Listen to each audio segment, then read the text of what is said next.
La promesse de François Hollande, pitoyable, de reporter la discussion à après 2014 en prétextant de manière honteuse qu'il ne voulait pas prendre les gens, on va dire, en traître et se servir de cela pour gagner les élections municipales, alors que c'était un engagement présidentiel fait bien avant les élections municipales, donc il n'y avait aucun sens d'utiliser cette pirouette.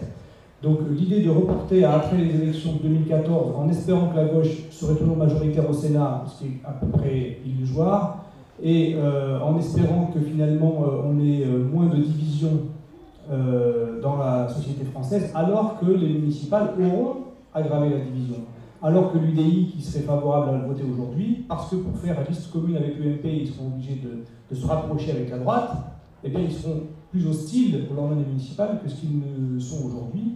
Donc c'était totalement absurde de reporter après les élections municipales de 2014.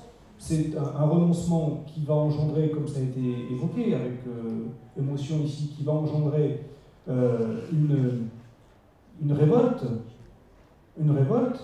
des gens qui considèrent qu'on bafoue une fois plus les promesses qui leur ont été faites. Et cette révolte, comme on l'a dit, elle ne bénéficie pas au renforcement des organisations antiracistes. Des fois, elle va renforcer le camp de l'extrême droite islamiste, comme on évoquait tout à l'heure. Donc, les conséquences sont dramatiques de renoncer à cette promesse-là. Qu'est-ce qu'on peut faire, nous? Ce qu'on fait là, comme l'a dit Pierre tout à l'heure, on continue.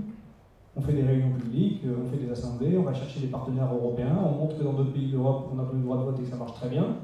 Et que même quand la droite extrême ou la droite dure reprend le pouvoir en Espagne, elle ne revient pas sur le droit de vote. Hein. Donc, en réalité, une fois que c'est acquis, c'est acquis. Donc, de montrer que c'est encore possible et qu'on peut tirer des leçons de ce qui s'est fait dans d'autres pays d'Europe. Et puis, de maintenir en tout cas le lien entre le combat qui a été évoqué, le combat pour l'égalité juridique, avec le combat pour l'effectivité de l'égalité juridique dans les deux domaines où on a formellement l'égalité. Dans ce domaine-là, on n'a pas formellement l'égalité, et il y a deux domaines où on a formellement l'égalité et où on ne la fait pas appliquer. Donc on peut se servir de ce combat pour obtenir des droits juridiquement nouveaux, mais aussi pour faire en sorte que les droits acquis soient appliqués. Et donc il y a une combinaison des deux combats, tout simplement le combat contre les discriminations et le combat pour la conquête des droits nouveaux contre les discriminations dans la citoyenneté.